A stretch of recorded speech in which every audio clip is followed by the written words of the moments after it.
This is Local Edition. I'm Brad Pomerance. We're in Sacramento, the state's capital, and we are joined by Marty Block. He is a member of the California State Senate.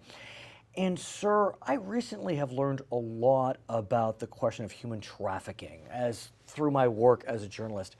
I always presumed those that were being trafficked were international, but we've learned that the victims of human trafficking are both domestic, even majority domestic, with some international victims as well. What can you tell us about human trafficking? Yeah, Brad, in my first year in the Assembly, which is 7 years ago Right. now, I had a town hall, and a mother from Spring Valley came up to me after the town hall and told me about her daughter's best friend who left middle school. She was 13 years old, left middle school, went for a joyride with some high school guys. She thought she was going to be back in an hour, and more than a year later, she still was missing.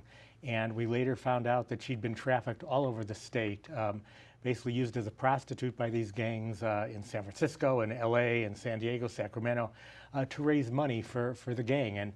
And for the gangs, you know, this is one thing they can sell and still reuse, whereas they sell drugs or sell weapons. And, yeah, it's horrible. And I think about your district. I believe you hit the Mexican border, or at least your communities do. And so do you have an issue with trafficking going on along that international border? Sure. San Diego's a center of forced labor trafficking Right. and prostitution, sex right. exploitation trafficking.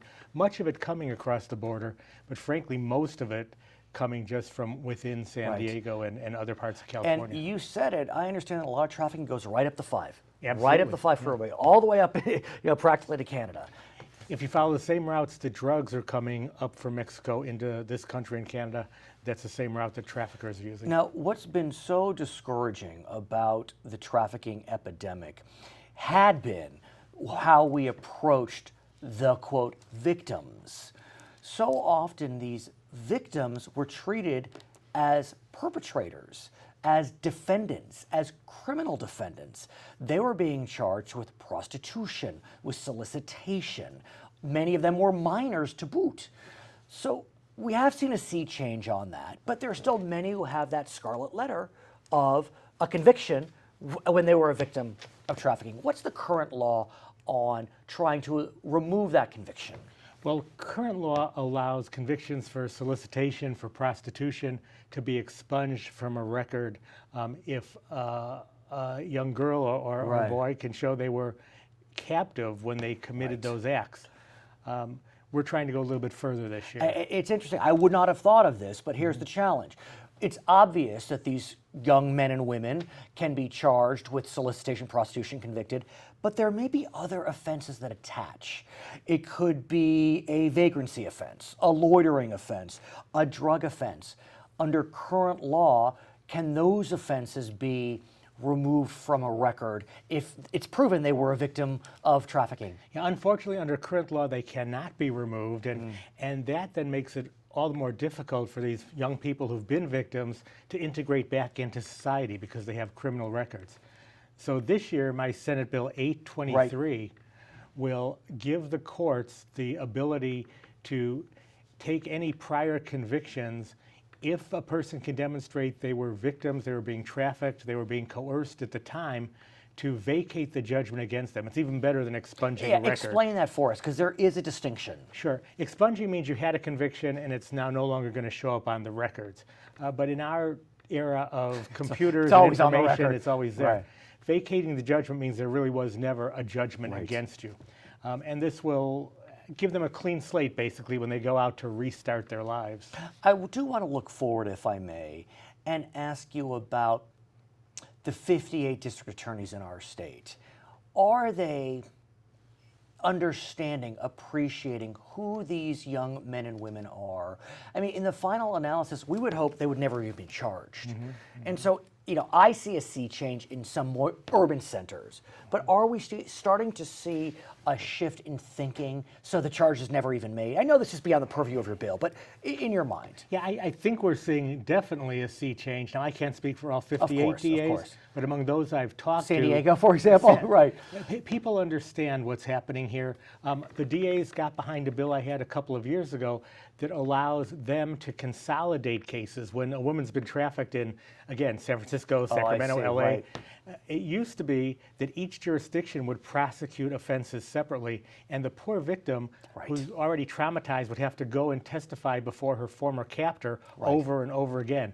The DAs agreed to consolidate into one case now, and that actually is less expensive for the court system and takes the trauma away, or much of the trauma away from the victim. So they do understand the victim's situation. I want to shift gears and speak with you about your continued efforts to reform community colleges for the better in our great state. I affectionately call SB 850 Block Bachelor, because now at 15 institutions you can get a bachelor's degree thanks to Marty Block, who was the genius behind getting bachelors in California. How is the program rolling out? Because I think, isn't this the semester where we're starting to see the programs launch? It is, and I was at Mesa College a couple of months Diego? ago in San Diego, and they have a program in health information management where they started, they got ahead of most other institutions. They started in September. Oh, they did? They did. And they're their first cohort of students I got to meet with. Their average salary when they graduate from this community college four-year degree program will be between $80,000 and $150,000. So. And think about the fact that they will have much less debt than they would have. For a Block Bachelor, it's $10,000 in 4 years. Yeah. For a CSU Bachelor, God bless the CSU, what would it be, 7,000 times 4, 28,000. Yeah, it's about 3 times as Right. much. And this is a great opportunity for students. Plus, we're targeting only on degrees where there are jobs available. Right. So you can get out of a CSU or UC with some esoteric degree that has a great deal of value to you personally, but may not lead to a job. But these degrees lead to jobs. That being said, I have spoken with many community college trustees. You were one yourself. They are frustrated about one element. They understand this is a pilot program. But look, if there's a degree at CSU Chico, under current law, under SB 850, Mesa College in San Diego cannot offer a duplicative degree because the CSU 700 miles up the coast has that degree. Is there an effort to start to reform some of these unique intricacies relating to the Block Bachelor? Yeah, as you said, Brad, this was a sea change in the way we do business in higher education in California. To get that change adopted by the legislature, signed by the governor, we needed to bring in all the stakeholders. I understand. And the CSU was concerned that some of their degrees may be popular in one area but may have vacancies in another. So we had to make certain concessions, one of which was not to have any degrees that duplicate the CSU. But any? I mean, or the UC for that matter. Well, I think we're learning now that there are some degrees that are virtually impossible to get in some area of the state, get programs.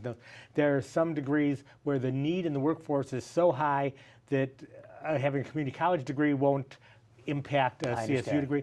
So we're going to go back and work with the good people at the CSU. You know, President Obama recently called for free community college tuition nationwide, a tall order. What about in California? There does seem to be some momentum on that question generally. Some institutions are offering a semester or a year. What's happening in California? Well, California is already one of the least expensive states in the Well, country for least. community colleges. The least, yeah.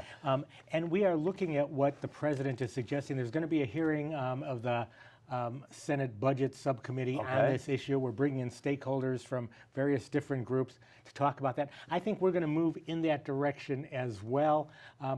Right now, I think the advantage of being able to advertise free community college is that a lot of students out there who are high school students don't realize how inexpensive California's colleges are. That is true. And they may dismiss the whole idea of attending something they can't afford. If they know it's free, the word free is a magnet, and hopefully will attract more diverse students, more students in general, to our community colleges. The question becomes funding, and that's what we'll talk about when you come back next time. Exactly. His name is Marty Block. He is a member of the California State Senate. My name is Brad Pomerance. In Sacramento, this is Local Edition.